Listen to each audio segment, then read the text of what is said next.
Welcome to all Strut No Fret one-shots, where I take a shot of something stimulating and then attempt to tell you the entire plot of a lesser-known early modern play, all in one go, no cuts, no edits. Today the shot is Gin, and the play is Valentinian by John Fletcher.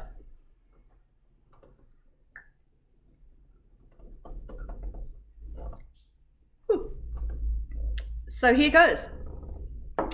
John Fletcher wrote Valentinian somewhere around 1610 to 1614, but it wasn't published until 1647.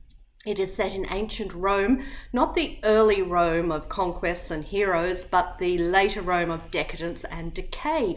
Said decadence and decay is represented by the eponymous character, the Emperor Valentinian.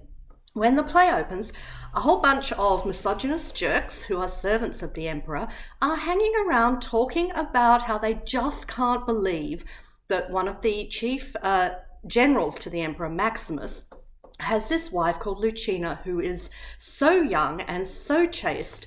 She's not yet 18. Ugh.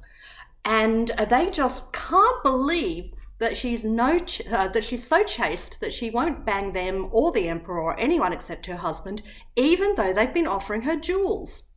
Can you believe that you meet a woman like this in Rome? Certainly there aren't any others besides her. So that's the opening scene. In the second scene, we see Lucina herself attempting to be seduced by two bawds. A bawd is like a brothel madam. She's a woman who's hired to procure other women for a man. So the bawds are trying to persuade Lucina that it's in her best interest to bang the emperor, and she says no, she won't do that. And then we cut to the palace, and we actually get to meet this emperor and also Lucina's husband Maximus, and also the one general who is his superior, an old army man called Aetius, who represents the earlier form of Rome, the solid, ascetic, virtuous military side of Rome. So they explain to the emperor that the soldiers are restless, and because they aren't getting to do their usual pillaging and becoming rich off the spoils because the emperor is being too decadent. And Aetius risks his life by telling truth to power and actually telling the emperor that the reason no one likes him is all that decadence. And that's the whole of Act 1. So then in Act 2, we see the emperor force Maximus into a gambling game and make him wager his ring.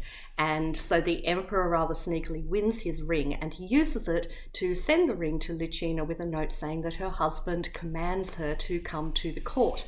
Lucina, receiving this invitation, suspects that it's not really her husband who's calling her, but because the ring is there, she has no choice. So she goes off to the court, whereupon the emperor... I should have put a content note at the beginning. I'm sorry. Lots of talk of sexual assault in this play, because it's foundational to the play, and it makes lots of references to the earlier foundational myth of Rome of the rape of Lucrece by Tarquin. Lots of harking back to that. So she's at the palace along with a couple of girlfriends, and there's jewels spread everywhere, and they think that's fabulous and she thinks that's dodgy, and eventually she confronts the emperor and he rapes her, but he does it off stage. So we're up to Act 3, and when she comes on again, she confronts the emperor with what he's done and asks for justice. And he has one of those lovely tyrant-y lines, "Justice shall never hear ye, I am justice," and tells her nothing she can do about it. So then she meets Maximus, her husband, and Aetius, the good general, who are also at the court, and more or less says, so, darling, I need to go home and kill myself now, obviously can't be helped. And he goes, well, yeah, it's a shame, but yeah, you're going to have to do that, aren't you? Off you go then. And Aetius is standing there between them going, no, you don't. No, really, you don't. And they're like, no, can't be helped. She does have to. Yeah, I do have to. I'm just going to go home, kill myself now. So she does that. The implication is that she didn't actually have to employ any means to kill herself. The impression given is that she simply got home and died of a broken heart. So at this point, Maximus swears terrible revenge, but he realizes that Aetius is so loyal to the crown of Rome on principle that no matter how bad the emperor gets, he's not going to get anywhere near the emperor to exact his revenge if Aetius is there.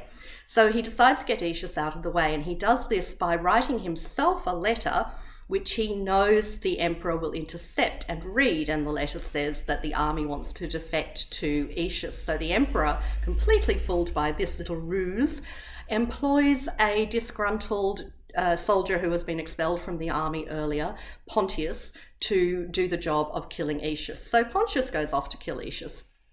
And when they get to it, Pontius sort of says, no, I don't feel good about being on this side of the virtue decadence divide. So he just kills himself instead.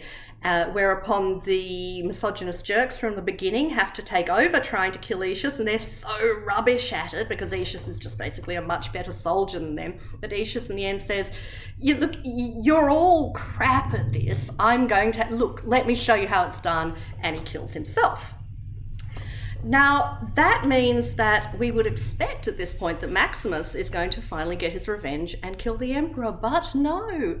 The emperor is poisoned in the end by two loyal eunuchs, servants of Aetius, who want revenge for Aetius. So when the emperor finally gets his big, grand, poisoned death scene, which goes on for several pages, it was actually those two who did it and not Maximus at all. But that's when we meet the emperor's wife, Eudoxa, who has no idea what's going on with this, but is quite a useful foil on stage for the emperor's death throw theatrics. After he dies, Maximus decides that the only useful thing for him to do is become emperor himself. So he is going to do that. He rallies the soldiers to be on his side, and he very cleverly and shrewdly seduces Eudoxa into believing that he had it in for her husband because he wanted to marry her, and he persuades her to agree to marry him, and he thinks he's terribly clever for having done this, and women just believe anything you tell them. So it's agreed that Maximus is going to be crowned emperor, and a mask is commissioned. Now, a mask is a very specific kind of stage performance that's done at court, and the rich people used to commission them to be performed at court on special occasions to commemorate special occasions. And so we see a poet talking about how he's been commissioned to write this masque, and he's going to have someone present a wreath to the emperor, because of course the emperor at Rome should be crowned with a laurel wreath. And you know what's really lovely is Eudoxa has made the wreath herself with her own hands. Isn't that sweet? So he doesn't have to organise the wreath, he just has to organise a little boy to be painted blue to stand in to be a grace.